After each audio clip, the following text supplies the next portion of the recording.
జరుగుతుంది సార్, సర్వేలు జరుగుతున్నాయి. ఖచ్చితంగా ఒక 30 నుంచి 45 రోజుల్లో ఖచ్చితంగా అన్ని గ్రామానికి ప్రతి ఇంటికి కూడా రక్షిత తాగునీరు అందించబడుతుంది సార్. ఓకే ఓకే మనతో మీ దగ్గరికి మళ్ళీ వస్తాను నేను. మనతోటి సీనియర్ జర్నలిస్ట్ అక్షర సత్యం గారు ఉన్నారు ఫోన్ ద్వారా అందుబాటులో, ఆయనతో మాట్లాడదాం. అక్షర సత్యం గారు good evening sir. Good evening sir.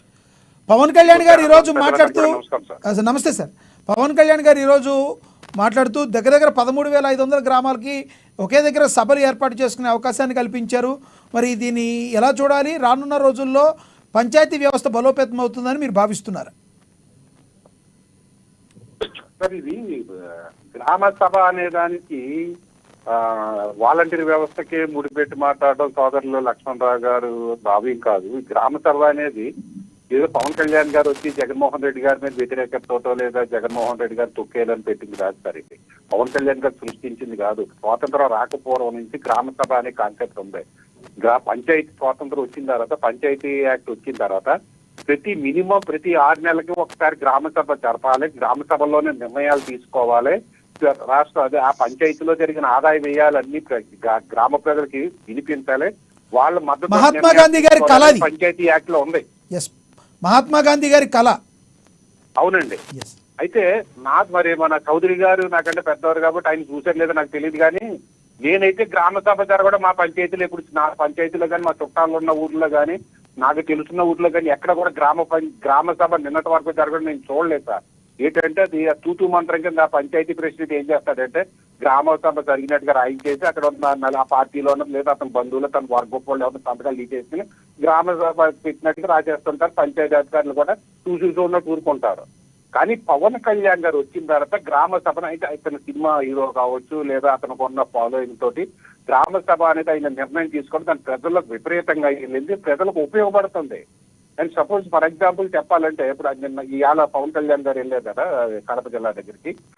అక్కడ కొన్ని పాయింట్లు ఇప్పుడు వరకు కూడా ఇగో ఈ పంచాయతీకి 8 సీట్ల స్థానం. ఇప్పుడు ఈ రోజు కూడా నా పంచాయతీకి ఎన్ని ఆస్తులు ఉన్నాయో నాకు తెలియదు.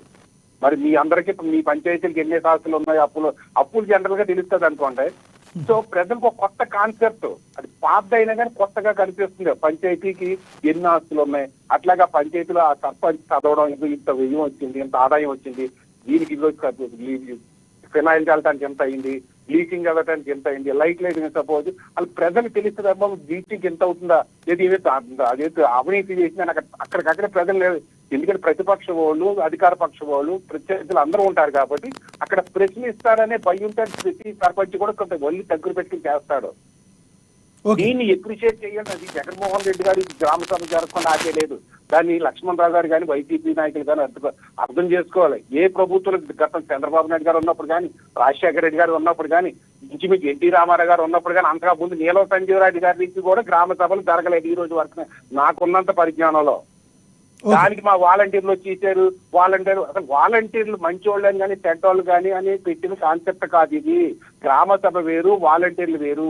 మీరు వాలంటీర్ వ్యవస్థ అనేది పంచాయతీని తొక్కేయడానికి అయినా నేను ఆ డిస్కషన్కి వెళ్తలేదంటే అది వేరే కాన్సెప్ట్. కాబట్టి పంచాయతీలో నేను ఇందాక పవన్ కళ్యాణ్ గారు మాట్లాడారు. ఆ పంచాయతీ సభలో ఇగో ఈ పనికార పథకానికి ఉపాధి హామీ పథకంలో సుమారు 30,000 కోట్లు వచ్చాయి. 15,000 కోట్లు అంటే పనులు చేశారు. మిగిలిన 15 వాటికి లెక్కలు లేవని చెప్తున్నారు.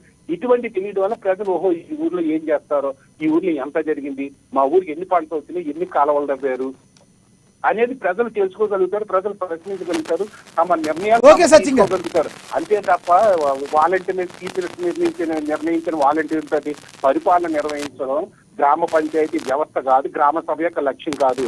రెండోది మా జగన్మోహన్ రెడ్డి గారి టైంలో కూడా ఉపాధి హామీ పథకాలు చేశారంటారు కదా. పనులు నా దృష్టిలో మీరు చంద్రబాబు నాయుడు గారు లేదా అంతకుముందు ముఖ్యమంత్రి పనులు చేశారు లేదన్న నా కాన్సెప్ట్ కాదు.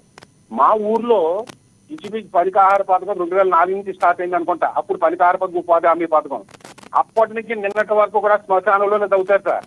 ఈ గొయ్యి తీస్తారో అక్కడ పోస్తారో ఆ పక్కన తీస్తారు, మళ్ళీ గొయ్యి తవ్వుతారు. అది కాదండి. పవన్ కళ్యాణ్ గారు వచ్చి కొన్ని చేశారు. అగ్రికల్చర్ కు సగం వరకు పూర్తిగా లింక్ పెట్టలేదు, కానీ ఈ కాలువలు తవ్వడం అని లేదా మొక్కలు పెంచడం అని లేదా రైతులకు ఉపయోగ పనులు ఇలా లింక్ పెట్టడం వల్ల ఈ పనికాహార పథకం లేదా ఉపాధి హామీ పథకం వేస్ట్ అవ్వకుండా ఈ గ్రామానికి ఉపయోగపడే పనులు అవ్వడం లింక్ పెట్టడం కూడా ప్రజలకు ఉపయోగపడుతుంది, ఆ గ్రామానికి ఉపయోగపడుతుంది, ఆ పట్టణానికి ఉపయోగపడుతుంది. Yes. ఇలాంటివి కూడా Okay. పార్టీ ఏదైనా కానీ దాన్ని ఎప్రిషియేట్ చేయాలి. ఆ చంద్రబాబు నాయుడు గారు తీసుకున్నా, జగన్మోహన్ రెడ్డి గారు తీసుకున్నా ఎప్రిషియేట్ చేయాలి తప్ప వాలంటీర్లకి దీనికి లింక్ పెట్టడం అంత మంచిది కాదు సార్. ఓకే సచిన్ గారు, మళ్ళీ వస్తాం మీ దగ్గరికి. చౌదరి గారు, ఇప్పుడు ప్రజెంట్ వైసీపీ మాజీ ఎమ్మెల్యే బాలినేని శ్రీనివాస్ గారు ఏపీలో హాట్ టాపిక్గా మారారు. కొన్ని నియోజకవర్గాల్లో దాదాపుగా 15 ఓటింగ్ మిషన్లు